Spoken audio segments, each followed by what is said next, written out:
Les bons plans pour profiter de la vie à l'israélienne, c'est tous les jours sur Studio Kalita.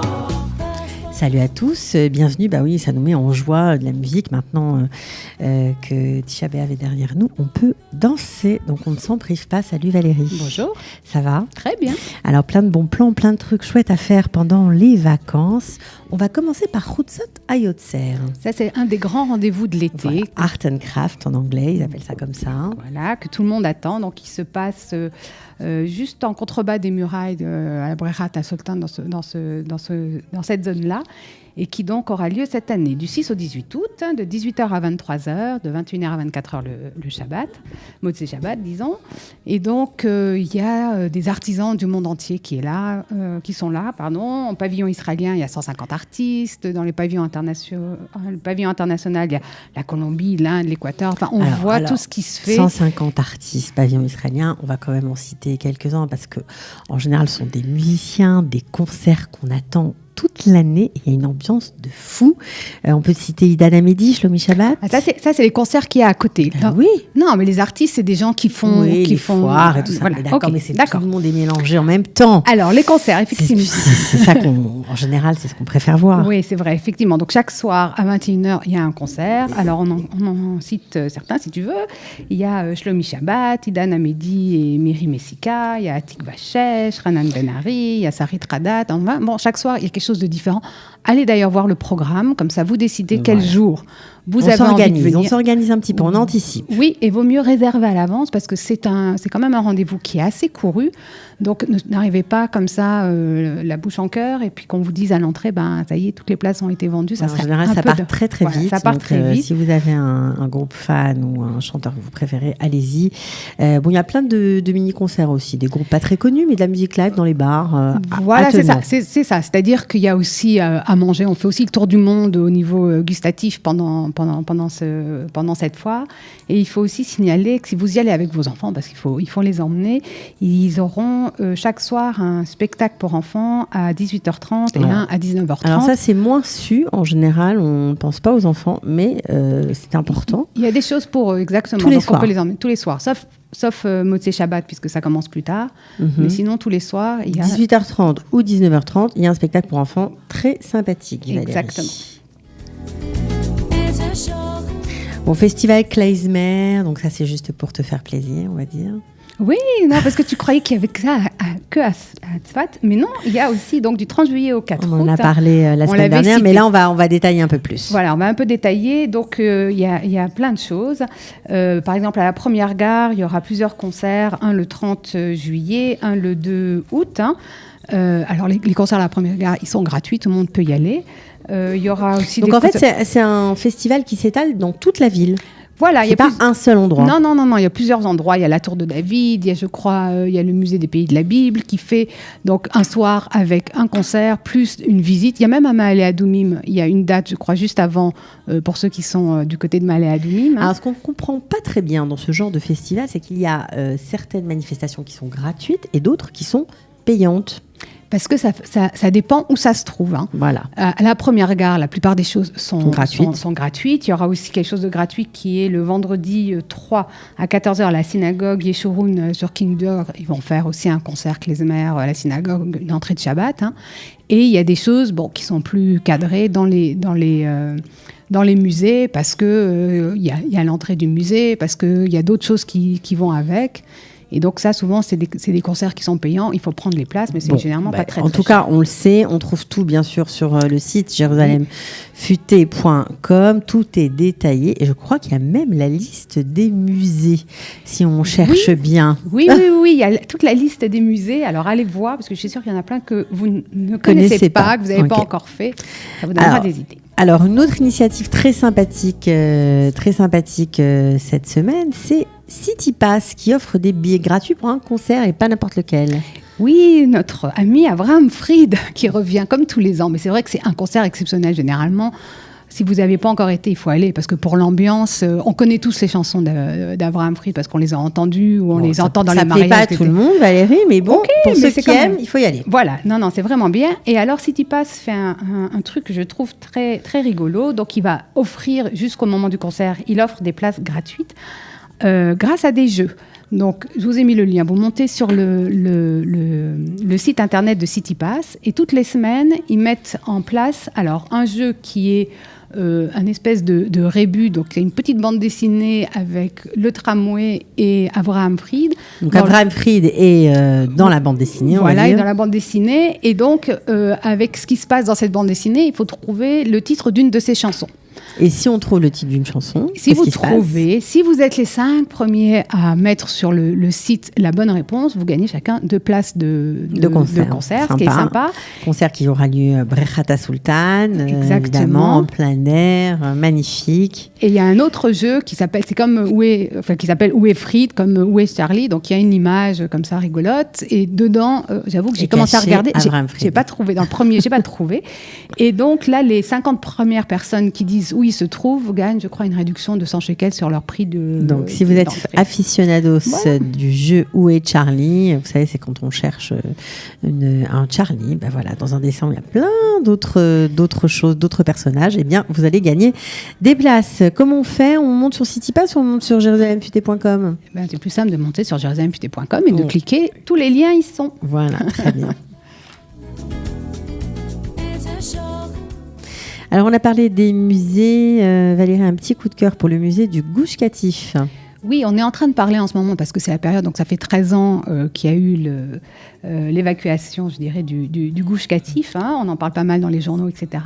Et je ne sais pas si vous savez, mais à Jérusalem, il y a un musée du Gush Katif qui a été créé 3 ans après. Donc, il y a 10 ans, qui se trouve du côté du Chouk, un peu après sur Agrippas. Hein.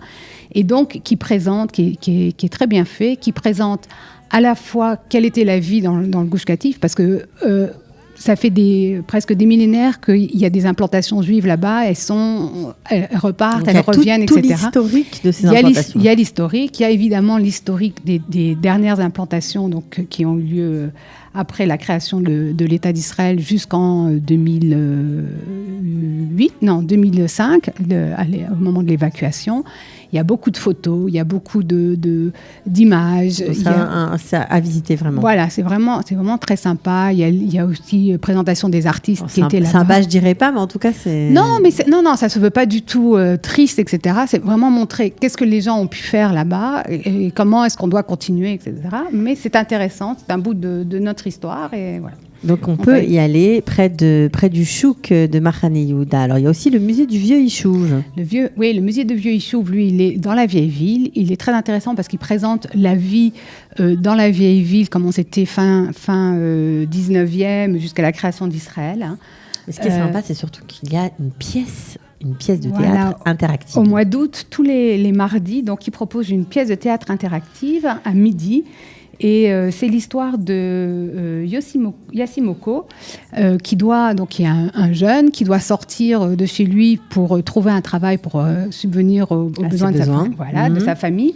Et puis donc, il va essayer différents métiers. Et puis les gens, on va leur poser des questions. Ils doivent aider Yassimoko à trouver le travail qui lui convient. Voilà. D'accord. Bon, une autre info tout de suite pour les enfants. Alors, si vous avez des enfants, si vous aimez leur acheter des Playmobil et surtout s'ils aiment y jouer, foncez. Où ça, Valérie ? Oui, au Jardin Botanique. Hein. Et bien voilà. Voilà, de 9h à 13h et de 16h à 21h30. Attention, la dernière entrée, c'est toujours 1 heure avant ça, c'est important de le dire parce que les retardataires vont se faire avoir. Voilà. Et donc, il y a un grand bateau Playmobil. Il y a plein d'activités, pas seulement autour des Playmobil. Il y a aussi des activités un peu sportives, etc. Mais surtout, il y a plein de Playmobil. Donc, pour les amoureux, les petits et les grands aussi. Les petits et les grands, mais il y a des grands cadeaux. Hein, voilà, exactement. Vous pouvez aller donc au Royaume des Playmobil au Jardin Botanique. Hein. Allez, une info pratique maintenant. Vous savez tous, il n'y a plus de parc-mètre à Jérusalem, donc plus de parc-mètre. Comment on fait pour se garer sans avoir de PV ? Oui, on essaye. Alors, il y a évidemment les parkings, mais ça coûte relativement cher, les parkings, surtout à la journée. Vous avez possibilité de vous garer sur les zones bleues et blancs. Bleu et blanche avec... Ça, c'est pour les touristes, hein, pour ceux qui ne sont pas encore au courant. Oui, donc alors, mais alors comment est-ce qu'on paye ? Il y a plusieurs possibilités. Soit il y a ce qu'on appelle le petit boîtier Easy Park que vous accrochez à votre voiture et vous mettez, si c'est une zone 2 heures, 3 heures, etc. Sachant qu'avec Easy Park, vous pouvez rester garé jusqu'à 12 heures. à la même place. Il y a une fonction. Sinon, il y a des applications. Donc, EasyPark a aussi une application qui s'appelle Pango et une application qui s'appelle Celopark. Alors, Celopark, c'est pour les touristes parce que c'est la seule application qui ne demande pas de Théoudat Zéhout, donc de numéro d'identité israélien. Donc, vous pouvez la télécharger et puis rentrer le numéro de votre voiture de location. Donc c'est quand même très pratique parce que ça marche dans tout Israël. Donc, oui. Vous n'êtes pas obligé d'aller courir. De toute façon, vous ne pouvez plus parce qu'il n'y en a plus. À l'époque, on courait mettre des pièces, mais maintenant, c'est terminé.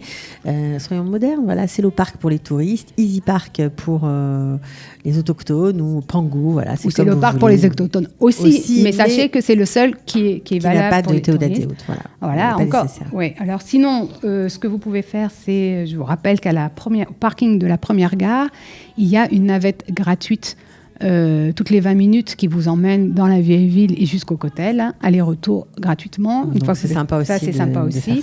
Okay. Et si vous sortez le soir, moi, je vous conseille de vous garer au parking Safra, donc qui est sous la municipalité, parce que de 16h du soir à 6h du matin, ça coûte 14 shekels pour toute la soirée. Donc, vous êtes juste à côté de la vieille ville, vous êtes juste à côté de Ben Yehuda. C'est vraiment pratique et pas trop cher. Très bien. On va continuer et terminer ce petit, on va dire, tour des bons plans à Jérusalem avec l'agenda. Il y a des festivals, il y a des journées à ne pas rater. On va commencer avec le Festival du vin, Valérie. Du 30 juillet au 2 août, donc il y aura le Festival du vin au Musée d'Israël. Donc c'est très sympa, c'est en soirée. C'est dans les jardins du Musée d'Israël, évidemment. Donc c'est très chouette, voilà, c'est très beau. C'est très beau. On vient, on paye l'entrée, on reçoit un verre et puis là, il y a des dizaines de caves israéliennes qui présentent leur vin. Il y a de la musique. Enfin, vraiment, c'est une soirée très sympa, du 30 juillet au 2 août. C'est ça ? Oui. Bon, ok. Et puis, si vous avez envie de sentir la foule, d'être avec le Ham Israël, de voir flotter des drapeaux bleus et blancs, direction Hebron. Voilà, comme tous les ans, donc il y a un Yom Hebron qui est organisé le 14 août. Alors c'est spécial entre guillemets francophone puisque il y aura des visites guidées de Hebron en français. Il y a sur place plein d'activités. Enfin, c'est vraiment, comme on dit ici, Marrakech, et d'aller passer. Organisé par l'association Israel is Forever, qu'on aura le plaisir de recevoir pour en parler plus longuement. Mais c'est vrai que à vos agendas réservés le 14 août. Et puis, on finit avec du théâtre. Une sortie théâtre, voilà. Le 16 août, pour ceux qui ne l'ont pas déjà vu, il y aura une histoire d'amour israélienne à la Cinémathèque. C'est une très belle pièce. Hein. Voilà. C'est en hébreu ou en français ? En français. En français. C'est la traduction en français de la pièce en hébreu. D'accord, super. Merci Valérie. De rien. Ciao. À la semaine prochaine. Bonnes vacances. Les bons plans pour profiter de la vie à l'israélienne, c'est tous les jours sur Studio Kalita.